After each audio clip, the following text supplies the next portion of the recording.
राम राम. अवीज होममध्ये आपले खूप खूप स्वागत आहे. उन्हाळ्यात आपल्याला थकल्यासारखं जाणवतं. असं वाटतं आपल्यात बिलकुल शक्तीच राहिलेली नाहीये.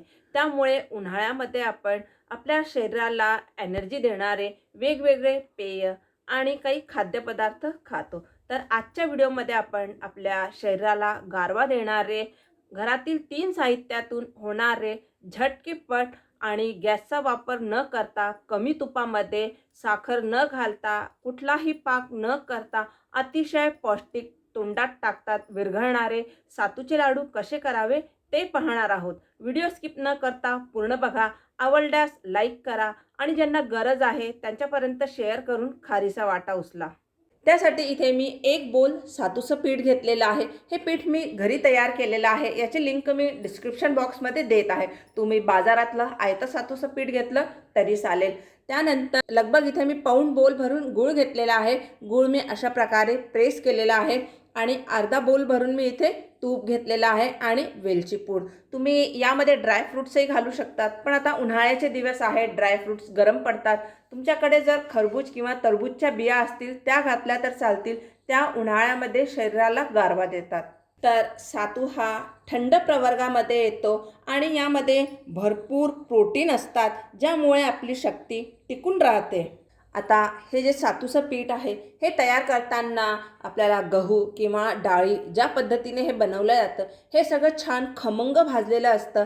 यामध्ये असतात जिरे, सुंठ आणि जायफळ असतं. त्यामुळे हे खूप पौष्टिक असतं. याला आपल्याला भाजायची आवश्यकता नाही आहे. मी सुद्धा आज पहिल्यांदाच ह्या प्रकारचे लाडू करत आहे.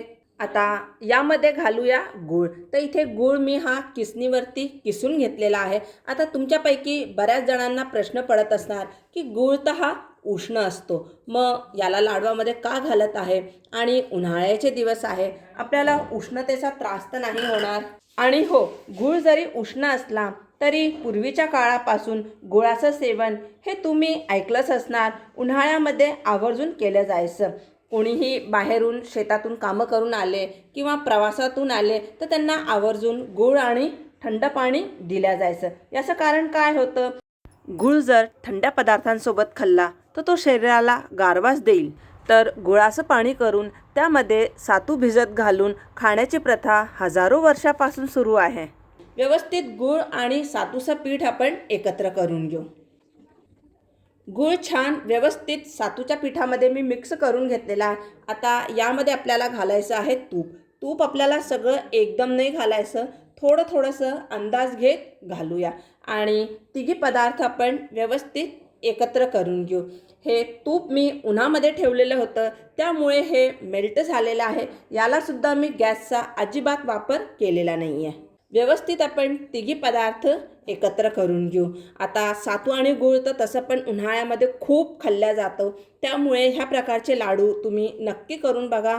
अगदी सोपी पद्धत आहे. आपल्याला अंदाज घेत घेत यामध्ये तूप सोडायचं आहे. सगळं तूप एकदम नाही सोडायचं आहे आणि व्यवस्थित एक जीव करून घेऊ. तर घेतलेल्या तुपापैकी हे इतकं तूप उरलेलं आहे, म्हणजे आपल्याला अर्ध्या वाटीपेक्षा कमी तूप लागलेलं आहे. आता हे साहित्य आपण व्यवस्थित हाताच्या मदतीने अशा प्रकारे एकजीव करून घेऊ. तुम्ही इथे बघू शकता बाइंडिंग पण खूप छान आलेली आहे. आता यामध्ये घालूया आपण वेलची पूड. वेलची पूडसुद्धा शरीराला गारवा देणारी असते. उन्हाळ्यामध्ये आवर्जून याचं सेवन केलं जातो. व्यवस्थित आपण सगळे जिन्नस एकजीव करून घेऊ. आपण अशा प्रकारे हे पीठ जर हातावरती फेटलं ना तर यामुळे काय होतं, एकतर लाडू छान खुसखुशीत होतो आणि पिठाला छान तूप सुटतं. सगळे जिन्नस व्यवस्थित मिक्स करून झालेले आहे. आता आपण हव्या त्या आकाराचे लहान मोठे तुम्हाला कसे लाडू वळायचे आहे तसे आपण लाडू वळून घेऊ. मस्त सुवास इतका छान येत आहे ना, बघा. तुम्हाला वाटतंय का हा जो तयार केलेला लाडू आहे हा पीठ न भाजता, गुळाचा पाक न करता केलेले लाडू आहे. मस्त याला व्यवस्थित आपण बांधून घेऊ. अशा प्रकारे तयार लाडू आपण एका प्लेटमध्ये ठेवूया. तर मिश्रणाला बाइंडिंगसुद्धा खूप छान आलेली आहे ना. एकदम सोपी पद्धत. याच प्रकारे आपण सगळे लाडू वळून घेऊ. आपल्याला पीठ भाजण्याची अजिबात आवश्यकता नाही आहे, पाक करण्याचं टेन्शन नाही आहे. तर ह्या उन्हाळ्यामध्ये तुम्हीसुद्धा ह्या प्रकारचा असा पौष्टिक लाडू करून बघा. गॅसची बचत होते आणि घरामध्ये हा लाडू नक्की सगळ्यांना आवडेल. तर हे लाडू शक्तिवर्धक, पोटाला गारवा देणारे इतके खुसखुशीत आहे की तोंडात टाकताच विरघळतात. तर इतक्या मिश्रणामध्ये 10 लाडू बनून तयार झालेले आहे. मी आपल्याला एक लाडू फोडून दाखवते. बघा, मस्त खुसखुशीत झालेला आहे आणि वाटतसुद्धा नाही आहे की हा तुपामध्ये न भाजता, गुळाचा पाक न करता केलेले लाडू आहे. तर मी हे सातूचे लाडू पहिल्यांदा केले. घरात सगळ्यांना खूप आवडले. आपल्याला जर रेसिपी आवडली असेल तर लाईक करा, शेअर करायला विसरू नका. चॅनलवर नवीन असणार तर चॅनलला सबस्क्राईब केल्यानंतर बेल आयकन दाबायला विसरू नका, म्हणजे येणाऱ्या व्हिडिओजचे नवीन नोटिफिकेशन सगळ्यात आधी आपल्याला मिळतील. पुन्हा भेटूया एका नवीन व्हिडिओसोबत. तोपर्यंत स्वस्त रहा आणि मस्त रहा. धन्यवाद.